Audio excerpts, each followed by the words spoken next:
I just got done with a 20-minute EMOM during my deload week. It wasn't too bad, but I do not recommend doing shuttle runs in the garage. This part is fine because there's mat. On my other side of the garage, there is no mat because usually my car goes there and I took it out. And let's just say it got a little slippery. So if you want to entertain yourself, maybe do some shuttle runs.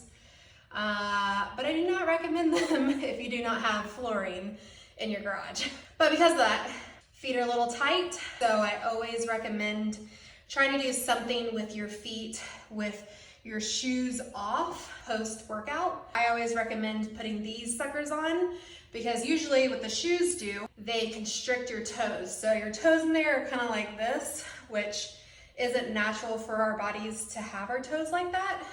We want them kind of spread out.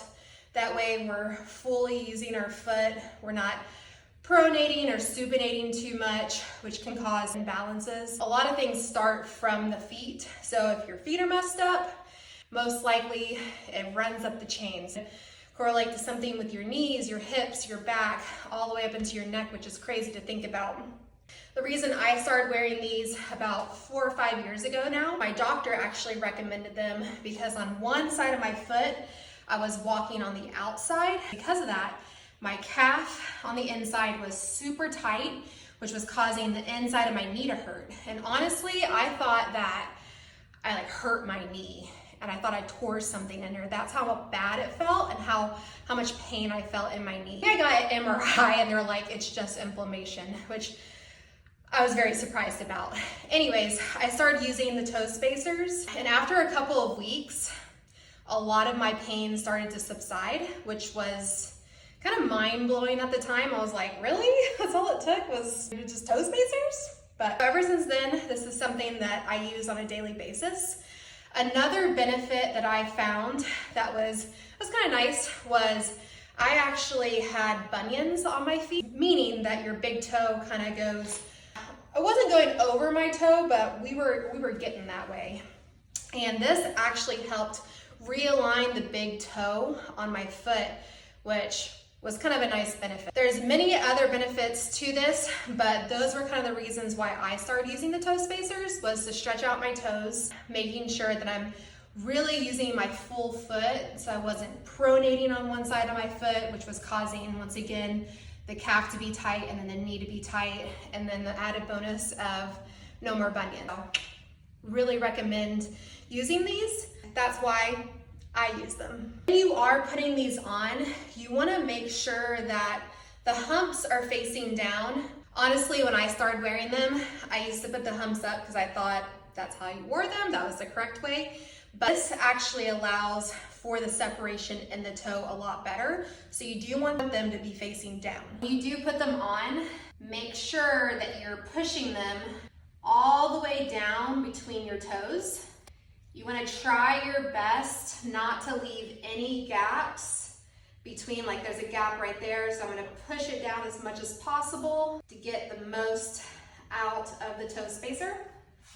Got them on. A lot of questions that I get about the toe spacers is, when do I wear them? How long do I wear them? So at first, you want to just walk around in them.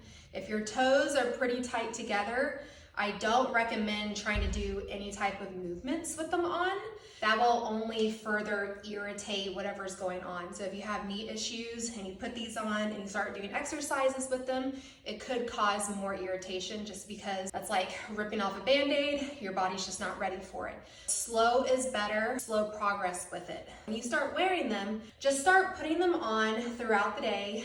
Walk around with them barefoot. You want to make sure that you have pressure applying down to the ground. Yeah, it's okay to wear them like when you're sitting on the couch or whatever. Maybe you start there, but you want to build to walking around on the floor with them. After that gets comfortable and you can wear them for a couple of hours, maybe at the beginning only wearing them for 30 minutes and then you're like, tap out, I can't wear them anymore.